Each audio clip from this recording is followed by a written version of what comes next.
Halo teman-teman semua, video kali ini wajib banget teman-teman tonton karena kita akan sharing 3 opsi bahan organik yang bisa teman-teman gunakan sebagai pupuk ketika teman-teman dalam kondisi yang kepepet. Nah, tapi sebelum lanjut, jangan lupa diklik tulisan subscribe, nyalakan lonceng dan aktifkan notifikasi di HP teman-teman. Serta jika video ini sangat-sangat bermanfaat, silahkan di-share sebanyak-banyaknya agar semakin banyak lagi yang mulai menanam walaupun di lahan yang sempit dengan menggunakan berbagai macam metode. Bagi yang tinggal di perkotaan, untuk hanya sekedar membuat pupuk organik pun bisa menjadi alasan untuk tidak berkebun secara organik. Padahal banyak sekali bahan-bahan organik yang bisa kita manfaatkan sebagai pupuk. Tentu dengan cara yang beragam ya. Nah, salah satu yang sudah pernah kami sharing sebelumnya, kita memanfaatkan air cucian beras untuk dijadikan sebagai pupuk organik dengan cara difermentasi. Nah, video lengkapnya nanti teman-teman bisa cek langsung linknya yang muncul di sini ya. Kemudian, jika teman-teman ingin mencoba membuat pupuk yang lebih mudah, teman-teman juga bisa tinggal cemplang-cemplung bahan organik yang sudah teman-teman siapkan. Nah, nama tekniknya adalah jadam. Nanti untuk video lengkapnya, teman-teman bisa cek linknya di deskripsi. Sebenarnya untuk membuat pupuk organik itu sangat mudah dan murah ya teman-teman. Bahkan kita bisa memanfaatkan satu bahan dan tentu kita bisa buat pupuk organik yang langsung bisa kita aplikasikan ke tanaman saat itu juga. Dan pada video kali ini kita akan sharing tentang hal tersebut. Bahan pertama yang bisa kita gunakan dalam kondisi kepepet dan siap untuk dipakai saat itu juga adalah madu. Nah, madu itu memiliki sangat banyak sekali manfaat bagi tanaman, seperti merangsang pertumbuhan akar, kemudian juga tentu meningkatkan kesehatan tanaman. Karena bagi kita sendiri yang mengkonsumsi madu, madu itu bermanfaat untuk meningkatkan daya tahan tubuh. Nah, kemudian pada fase generatif, madu ini akan membantu proses pematangan buah.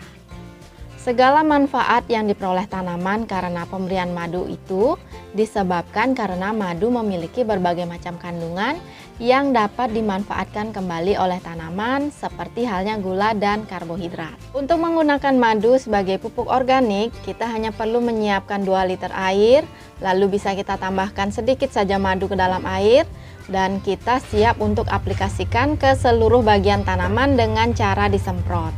Jika teman-teman memiliki tanaman-tanaman yang terkena penyakit, maka pemberian pupuk organik dari madu ini tentu akan sangat membantu untuk meningkatkan daya tahan tubuh tanaman sehingga dapat membantu tanaman dari serangan penyakit.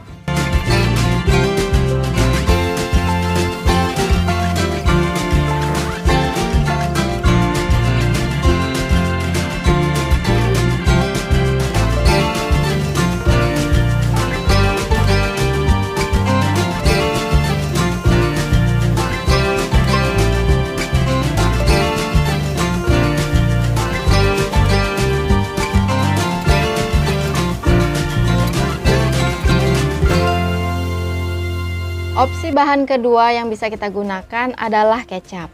Nah, kecap ini memiliki berbagai macam kandungan yang dapat dimanfaatkan oleh tanaman seperti protein, kemudian natrium, tentunya juga ada gula, air, kalium, fosfor, kalsium, vitamin dan mineral yang lainnya yang akan sangat bermanfaat untuk tanaman.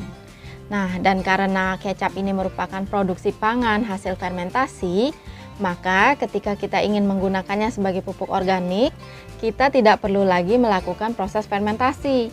Ya, kecuali memang teman-teman ingin menggunakan kecap ini sebagai bahan tambahan ya, untuk memfermentasi bahan lain, sehingga pupuk yang teman-teman buat akan lebih kompleks.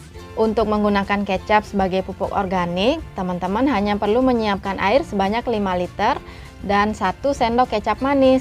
Kemudian campuran ini teman-teman aduk rata dan bisa dikocorkan ke tanaman sebanyak 100 hingga 250 ml per tanaman, tentu sesuai dengan jenis, ukuran, dan usia tanaman.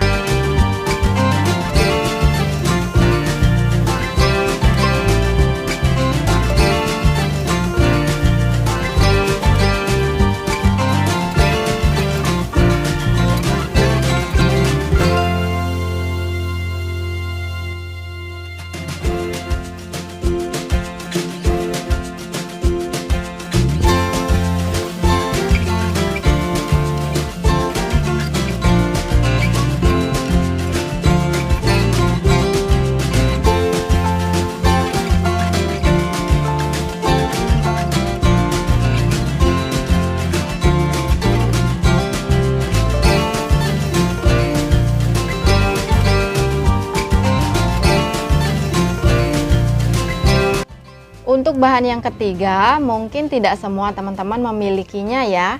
Namun bahan ini relatif sangat mudah untuk diperoleh, sekalipun teman-teman hanya memelihara ikan cupang di rumah. Nah, jadi bahan yang ketiga ini adalah air yang mengandung kotoran ikan. Air yang mengandung kotoran ikan memiliki banyak sekali manfaat karena mengandung berbagai macam unsur yang bisa dimanfaatkan oleh tanaman. Namun, penggunaan air yang mengandung kotoran ikan tentu harus ada pertimbangan-pertimbangan yang kita lakukan. Misalnya, tergantung jenis ikannya apa. Karena kotoran ikan lele dan kotoran ikan cupang tentu akan berbeda kualitas dan kuantitasnya. Sehingga ada teknik-teknik tertentu untuk mengolah kotoran ikan tersebut agar bisa kita gunakan secara langsung. Jika teman-teman memiliki sistem resirkulasi, maka air dalam sistem tersebut pun teman-teman bisa gunakan untuk menyiram tanaman di luar sistem.